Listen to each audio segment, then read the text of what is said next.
Welcome to EY's Energy Drivers podcast. I'm Lance Mortlock, Managing Partner of EY's Energy and Resources business here in Canada. Today, I'm joined by Chief Financial Officer of Hydro One, Chris Lopez. Welcome, Chris. Thanks for having me, Lance. I'm looking forward to an engaging discussion.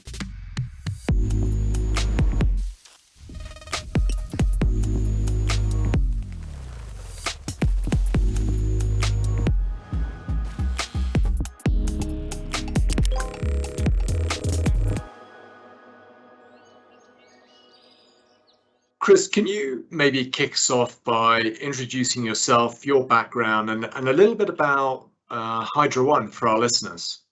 Absolutely. As you introduced me, Lance, my name's Chris Lopez. I'm the Chief Financial Officer for Hydro One.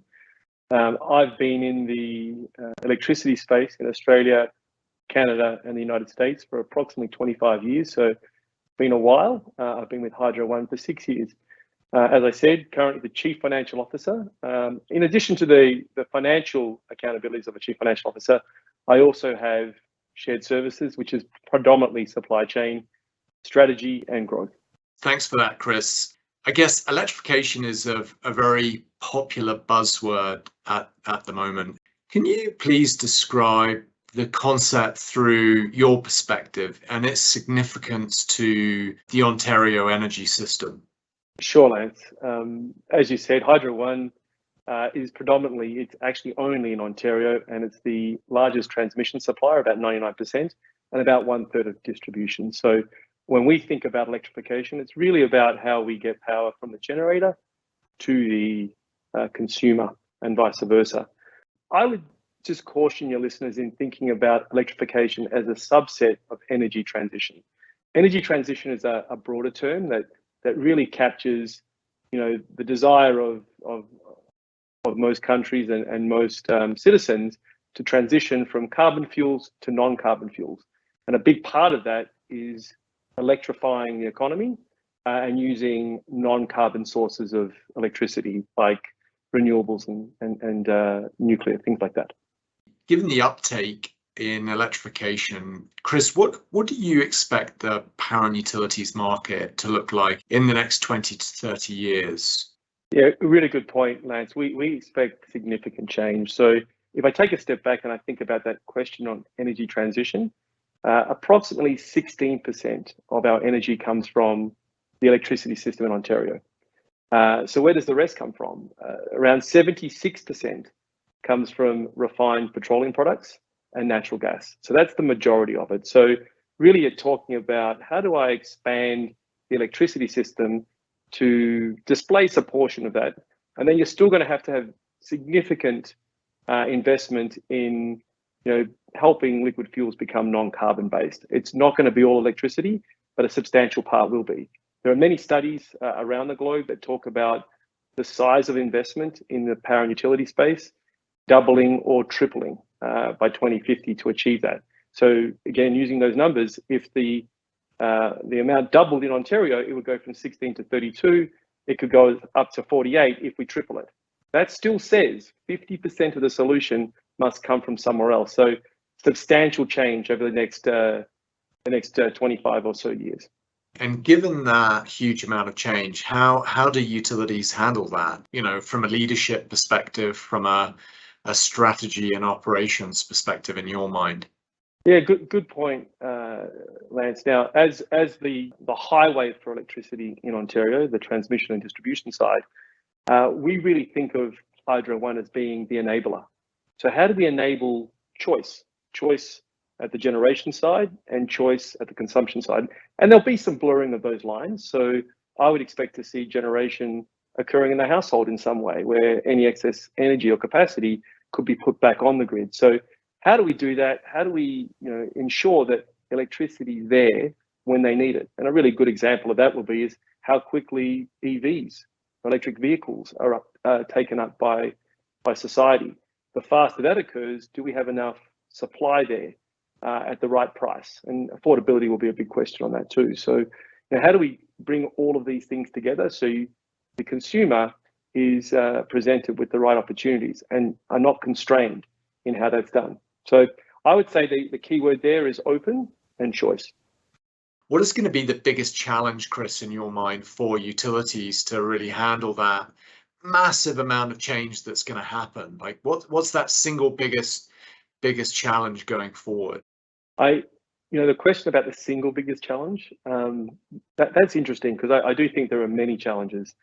I think the biggest one is to start soon. If we don't start now, then reaching those goals that we have by 2050 will become near impossible, or if not impossible, very expensive to achieve, because that runway would have been shortened dramatically. So to make some courageous decisions today, and I would call those no regret type of investments. So what are those investments today that can be made that keep those options for the future open? You're not going to have the perfect answer. You are going to have to make a series of investments and trials to work out what the best mix and the best solutions are for the consumer and for society as a whole. Yeah, and maybe, Chris, in a rate regulated business, and the nuances that go with that kind of business model, does that create in your mind complexities in terms of making those long-term investments, and I suppose getting the support from broader stakeholders around making those investments?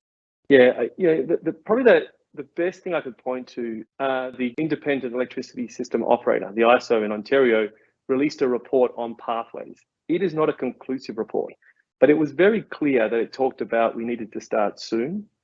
We needed to consider all possibilities, and it would require some regulatory and policy developments along the way. And really what that means is the marketplace isn't sufficient to encourage all the investment that's required at certain points. So that ability to come together, regulator, markets, and so on, to start the process, that's really important. So I don't believe it precludes making the right investments today, Lance. I think it's a case of pacing, but it does need to start now. So my biggest concern would be that we all think that we don't need to solve this till 2050, but we know to build the power station and the transmission lines, it takes 5 to 10 years. So we know with certainty you've got to be pretty much all on go by 2040. But if you back up, you're going to create more choices. The important thing for your listeners to remember is it's not all or nothing. It's going to be a series of decisions with a series of options along the way. The first option we pick may not be the best one, but we're going to have plenty of time to optimize that. Maybe explain a bit more about how that trifecta of, the utility, the regulator, the system operator, given the massive amount of change that needs to happen to support electrification, the investment that needs to happen. What, in your mind, what does success look like with those different stakeholders working together? Yeah, very good question again, Lance. I always talk about it as everybody needs to be in the tent, and we're not all going to have the same opinion. So, and it's broader than just electrification, it's the energy transition. So we know that we're going to transition away from using carbon fuel. So some investments there will be reduced and they'll be increased on the electrification side and the new technologies that we're going to encounter. I think you need to understand the role of each party. So the Independent Electricity System Operator is really responsible for planning, and hence their pathways report that talks about a possible pathway to electrification. It doesn't say it's the only one, and then it has some conclusions around you need to start now, and there needs to be alignment with regulatory and policy. So that's the planning side. The utilities need to work in their right capacity. So if you're a regulated entity, usually the assets that get put into the regulatory construct are those that really need to be provided only once. So think of a transmission line. We don't want 4 transmission lines going to the same area when we only need 1, or 4 power lines going to your house when you only need 1. So they're the kind of times we would use the regulatory construct. For everything else, it really is an open market and inviting capital to be efficient and productive. A lot of that capital are going to make investments and it won't work. So we don't want to make those investments in the regulatory construct. We want industry to take on that risk, and to the extent they get it right, there'll be very, very significant rewards for that. If they get it wrong, there's a consequence to that. So I think it's knowing the role of each participant, which I think the question that you had, Lance, was getting at, and then inviting everybody in the tent to share the different perspectives and on pacing, on technology, and so on. So I can't stress that more, that everybody needs to be involved. We know that, or we're forecasting that with increased demand for electricity in the future, with increased electrification of society, that's going to put increased demands on utilities and the grid of the future in terms of transmission and distribution. Do you believe that the current transmission and distribution system can cope with that? And if not, what kind of investment are we talking about? And where maybe specifically does that investment most likely need to occur, more so than maybe other areas? Like, what's your perspective on that, Chris? The key to your question, or the premise, if you like, Lance, is you're really asking about pacing and where it will occur. There are three key policies at the Canadian government level that's really trying to get at this idea that you don't leave it too late in terms of how fast it will occur and how big those investments will need to be. The three policies are: one is a carbon tax. It's currently at $50. It's going up $15 per year. It will end at 170 by 2030. The second one is that the grid must be net zero by 2035. What that really means is significant investments in greening the grid. In Ontario, that's not as big because we're already 90% or 94% decarbonised. So in Ontario, it's going to be fairly simple, but in other parts of the world, that is a big ask. And the final one is no internal combustion engine vehicle sales beyond 2035, which really means shifting a large amount of that energy consumption from liquid fuels to electricity. So that's the pacing piece. We know that it's not going to happen tomorrow, but it's going to be quite significant by 2035. It won't all happen in 2050.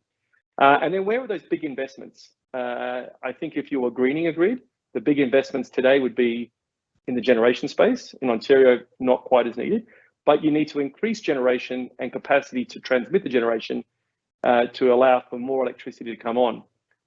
At the beginning, Lance, I think you'll recall I said somewhere between 2 and 3x, so 2 or 3 times the current investment. That is significant. We're talking hundreds of billions of dollars. It is spread everywhere. It's in generation, it's in transmission, as well as in the household. Next question you might have is around affordability. Really what you're thinking of there is, today, if I'm a consumer, I'm getting a bill from my electricity company, I'm getting a bill from my gas company, natural gas that is, and I'm getting a bill when I go to the fuel station. The big question will be, and this is what we're driving for, is can I make the electricity bill of the future be the same as the 3 combined bills I have today? That would answer the question on affordability, that I can get a better, greener system at the same total price for my household. Chris, you kind of touched on elements of my next question, which is, I think about some of my own family living in Europe and the astronomical, electricity bills that they have, which is making it really unaffordable. Any kind of thoughts on what we can expect as Canadians in the future in terms of affordability and how we balance the kind of trilemma of affordability, sustainability, and security? Yeah, look, Lance, I think depending on where you are in the world, so you just spoke about Europe, the importance of any one of those elements may be different. So security in Europe right now is number one. Even though it's costing high, I think if you ask the question of any European today, the availability of electricity is number one on their minds. And one thing I'll tell you that's been very positive in North America, even state by state, energy security has been number one for a long time. So we've actually done a fantastic job of ensuring that each state is secure in its own right, and then we're secure as a continent. So I don't share the same concerns on the energy security side, but any future system needs to have the same thing in mind.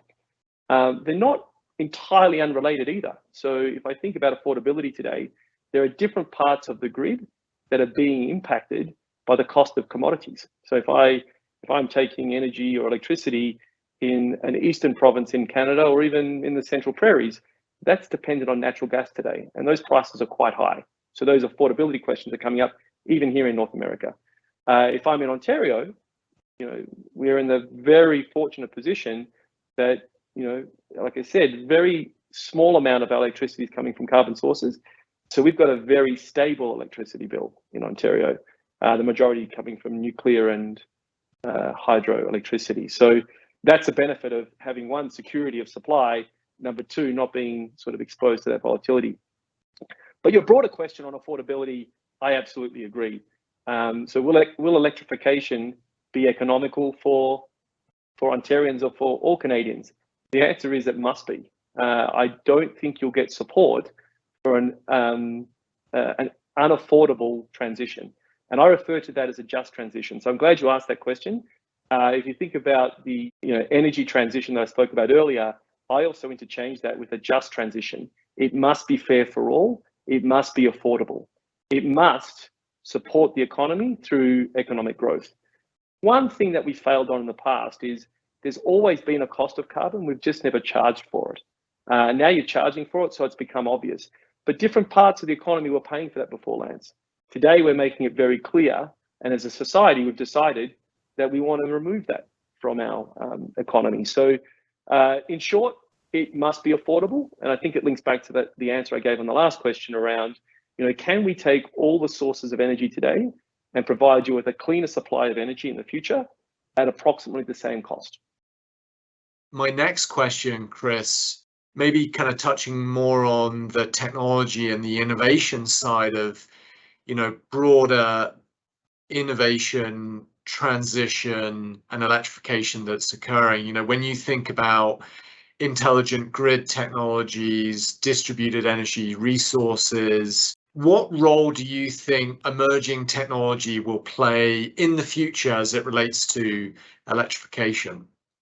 Yeah, technology today, Lance, plays a big role already today. And today, the main role for technology really is how do we make investments in a more economic way? So in the past, we would have a transmission line and we'd need people to go out and find a fault manually. Today, we have technology that can isolate that fault remotely, which means a lower cost of operating that grid for all Ontarians. So that's a really good example of using technology today. How will it affect us in the future? The more you want from your grid, the more that we're going to demand, which is we see as increasing. We said that earlier today. The more we will need technology to assist us, like it does in all of our everyday lives today with our mobile phones and so on.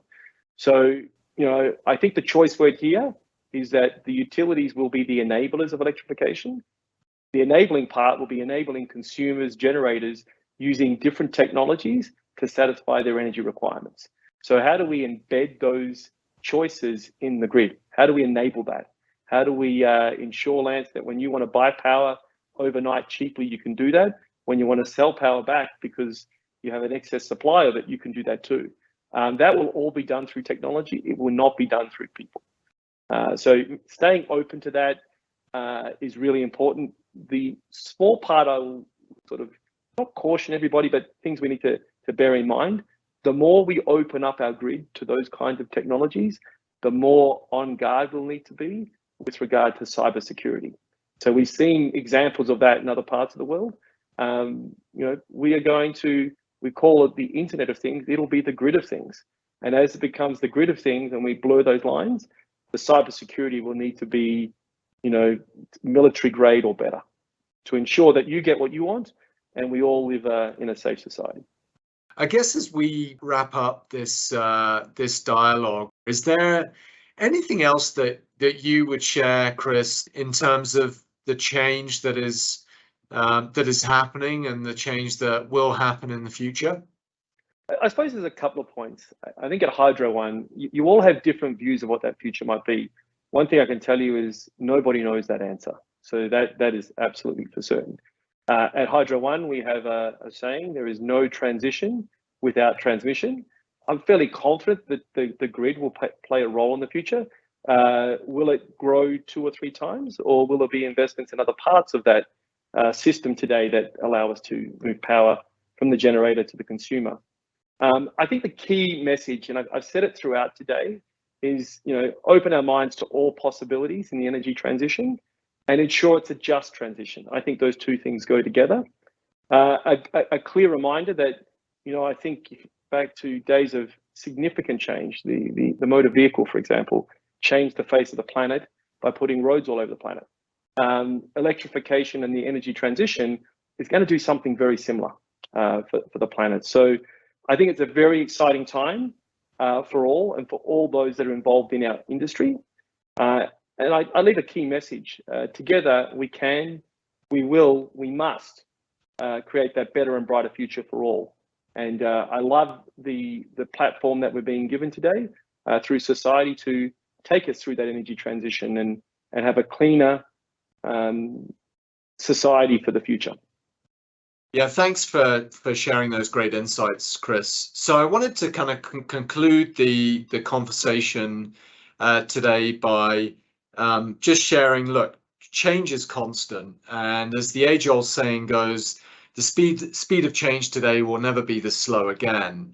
And with all of that change, we as society, as business leaders, need to embrace disruption and innovation like never before. It's important to balance risk and opportunity constantly, as well as managing the energy system in terms of energy security, energy affordability, and energy sustainability. So I wanted to wrap up by saying thank you to Chris Lopez for joining and sharing with our listeners some really great insights and perspectives. Thanks, Lance. Thanks for having me, and thank you to your listeners for engaging in such an important topic to all Canadians.